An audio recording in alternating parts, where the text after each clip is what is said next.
Ay, grabe kung mag-sale itong si Samsung. Itong si Samsung Galaxy A37 5G. Guess what, guys? Nabili ko to below 10,000 pesos lang. Yes, you heard it right. Below 10,000 pesos. And for that amount of money, normally makukuha mo mga medyo, dahil nagtataka sa mga price ngayon, medyo wala kang makukuha matino for your 10,000 pesos. It's just a real talk. Pero dito, kung makascore ka neto for just below 10K, aba, sabi ko sa inyo, congratulations kung makakuha ka neto. And in today's video, tuturuan ko kayo kung paano nyo masuscore to below 10,000 pesos. So, syempre, samahan nyo ako after this quick intro.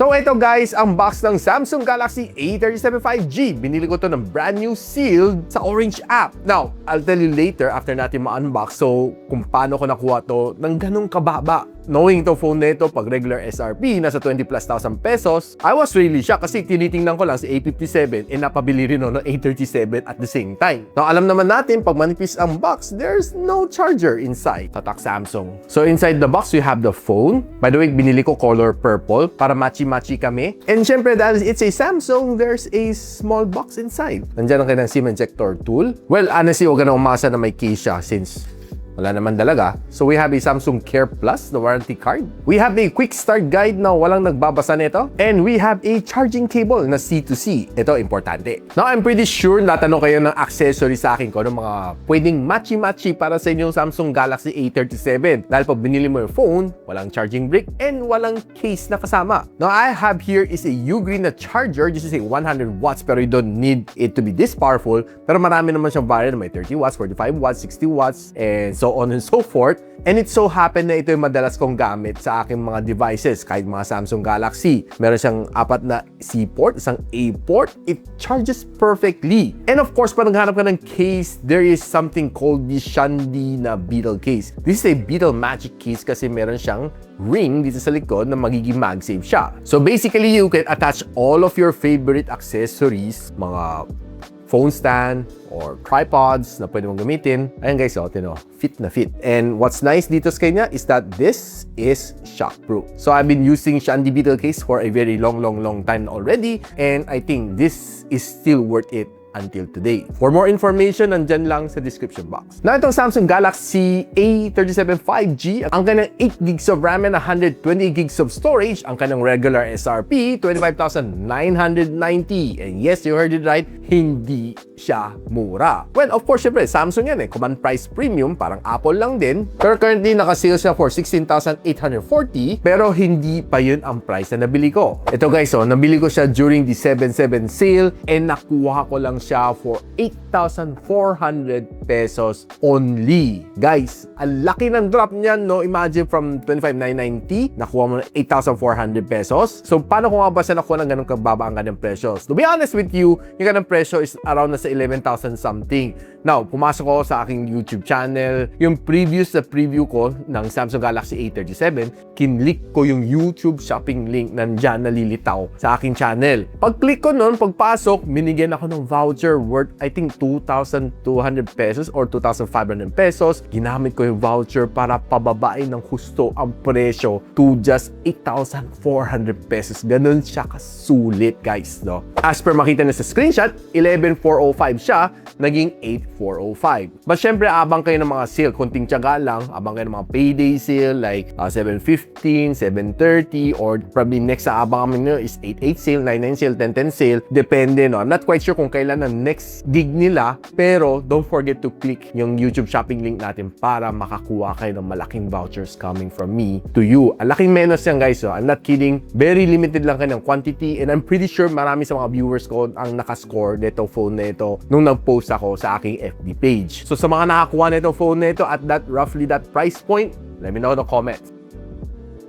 Now, of course, pag-uusapan na natin ang kanyang specs. Of course, syempre, I'm not sure, no, kung i-base ko ba siya sa 8,400 pesos ang presyo ng kanyang specs, or should I base it sa 25,990 na I don't think nabibilhin mo rin at that price point. Now, let's just be fair. Let's just put it somewhere around nasa 10,000 pesos kung nari nakascore ka. Well, swerte mo, nakakuha ka nito at roughly mga nasa ganong presyo nga, nasa 9,000 pesos. Isipin mo guys, 10 na protected itong device mo. Bakit? Dahil likod nito is a Corning Gorilla Glass Victus Plus, no? Ang tibay nun. I mean, Victus Plus, it's one of the best one na makikita mo sa Galaxy S25 Ultra, mga ganong phone, no? Mga Ultra series ni Samsung. Makita mo right now dito sa A37 5G. Though we only have a plastic frame, pero I ain't complaining kasi yun naman ang presyo na binayaran mo. Pero kung bibiling ko ito ng 25,000 pesos, I'll pass on it. Makita mo, slightly nakaumuk konti. Kaya ng power button nandito sa kanang volume rocker, which is yun yung nagiging design na niya right now. Except sa A57, same design, pero metal frame siya. Malinis ding tingnan dito sa kanyang ilalim. And I like it kasi Lakers na Lakers siya ganang color, I would say.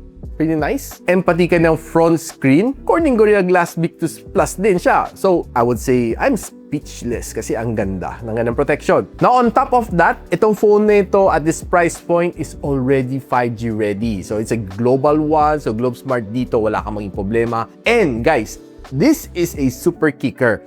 At this price point, yung below 10,000 pesos ha, wala pa akong so far na nakikitang phones that has a eSIM support at that price point. You have it here sa Samsung Galaxy A37 5G, may eSIM support ka dito guys, no? So isipin mo, I would say na sobrang sulit dun pa lang, no? May 5G ka, may eSIM ka na, Corning Gorilla Glass Victus Plus na yung kanyang protection. I mean, 8.5 guys, sobrang sulit. And of course, ang ganang protection is IP68 dust and water resistant. So normally at this price point, bakit mo IP54, IP64, pero 68, I mean, guys, too much naman ang binibigay ni Samsung. Pero it's just that sobrang baba lang ng presyo na bilhin natin kasi mataas talaga ang SRP nito.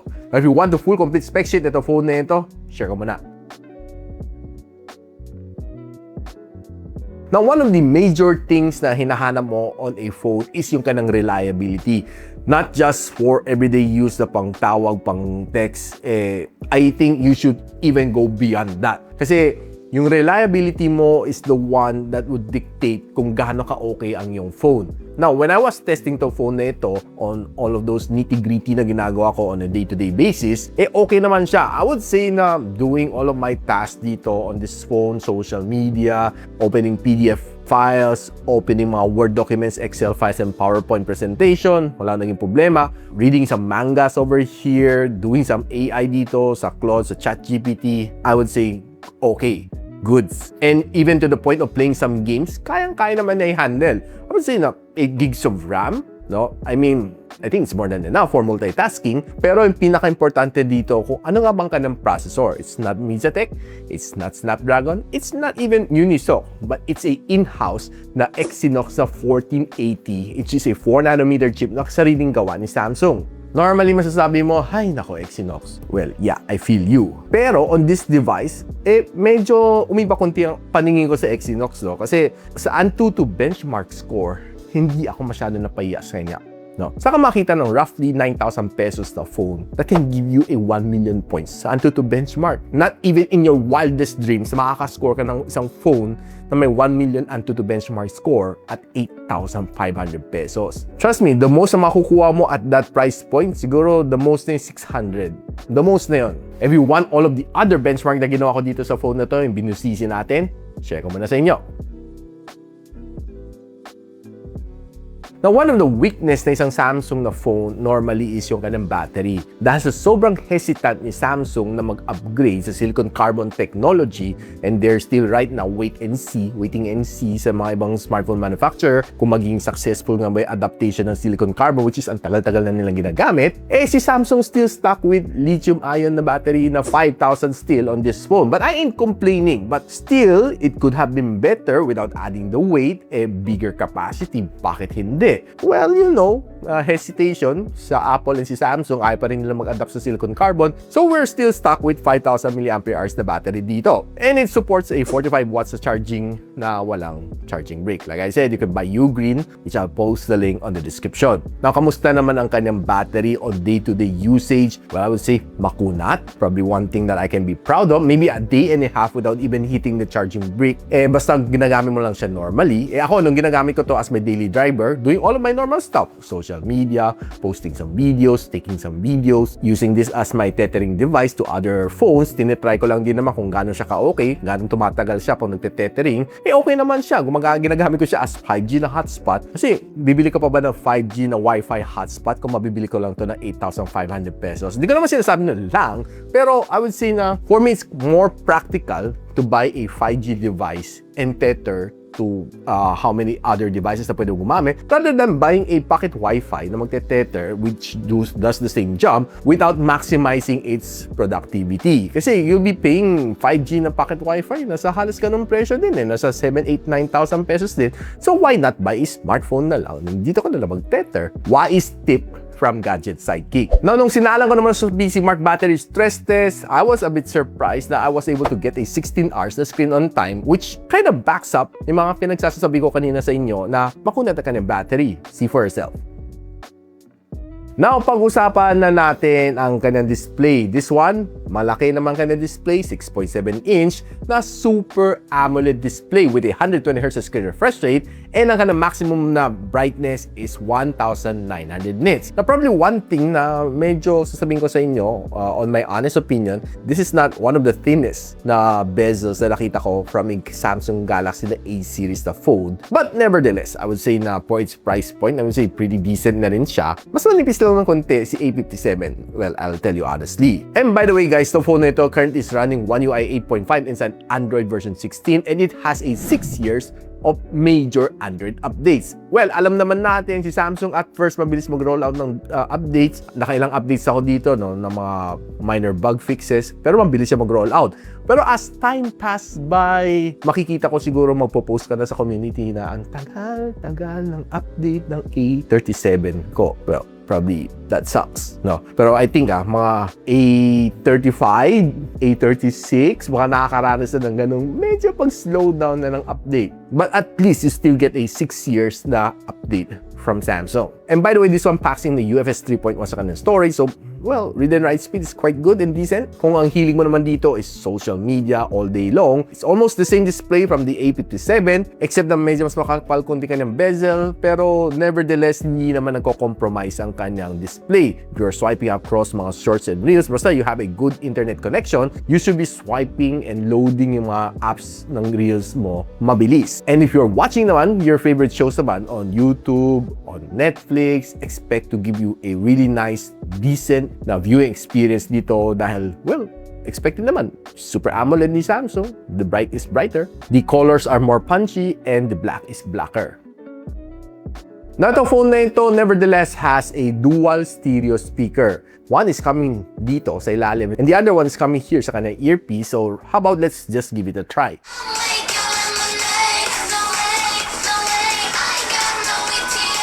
Well, honestly, yung kanyang sound is just average. I would say na medyo mas mahina siya compared sa A57 5G based sa aking sound experience. Pero nevertheless, it's still good for me. Medyo kulang lang siya sa lakas.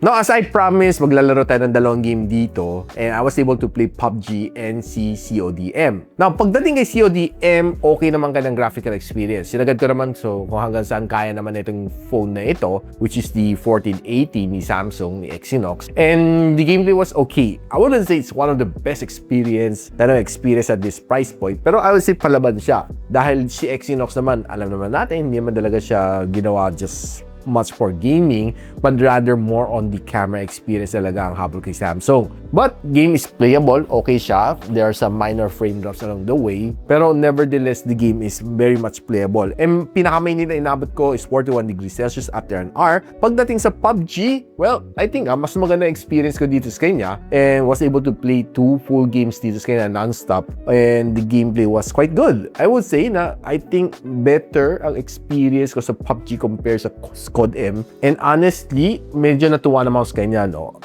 The touch response is nice. The sound is just okay. You can always put on your favorite TWS para medyo better ang iyong sound experience. Pero I'll say na quite decent talaga ang gameplay ko dito. I personally like it better than CODM pagdating sa gameplay. Overall, the experience is good. Playing roughly near 2 hours, if tama ako, umabot ako ng 43 degrees Celsius after roughly 2 hours of gameplay.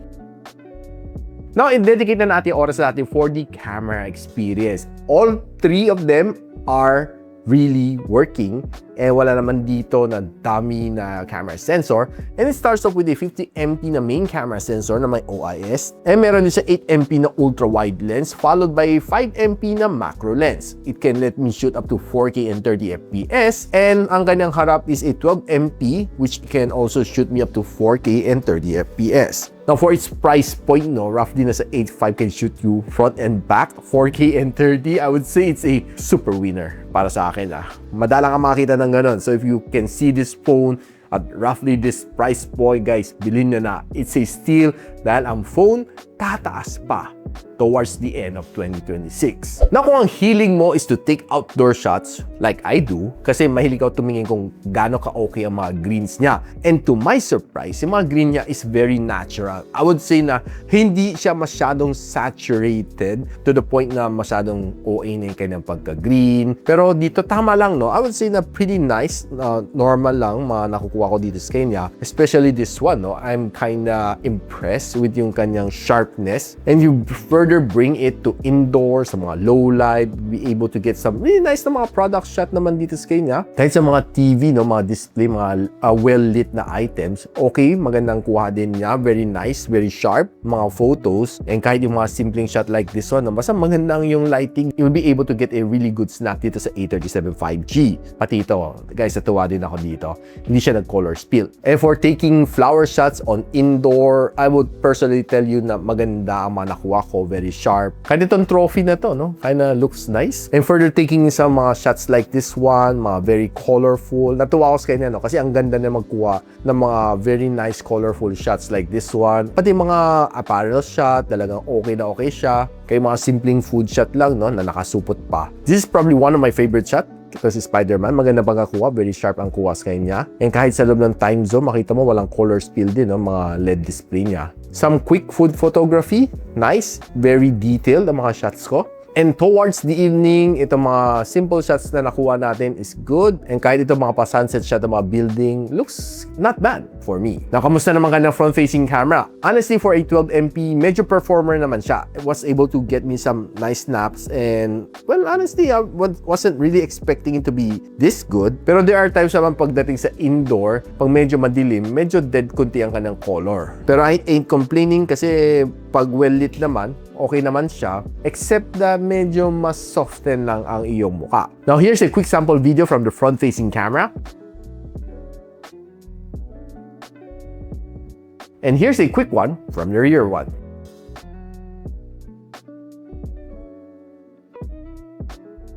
So guys, ano masasabi natin dito sa Samsung Galaxy A37 5G? Honestly, guys, if you're buying this at 8.5, I would say, bilhin mo na. Huwag ka na magdalawang isip. Kahit 10K pa yan, I would say guys, sobrang steal yan. And honestly, so to be honest with you, sobrang rare ka makakita ng phone this good at this price point. Lalo na ngayon, no? Nagtataas na lahat ng presyo. If makachamba ka guys, no? Huwag ka na mag-hesitate. Kunin mo na. No? But of course, don't forget na mag-abang yan ng mga sale like payday sale and double-digit sale. And of course, don't forget to click yung link natin dyan sa YouTube shopping link natin para makakuha pa kayo ng additional voucher on top of the discounted price like 2,000, 2,200 or 2,500. Depende kung ano makuha mo voucher, ano ma-apply mo. Ang laking tulong yan guys para sa inyo. So I do hope na makakuha kayo na ng phone at this price point. Sobrang sulit na siya guys. Hindi ka magsisisi talaga dito sa Samsung Galaxy A37 5G.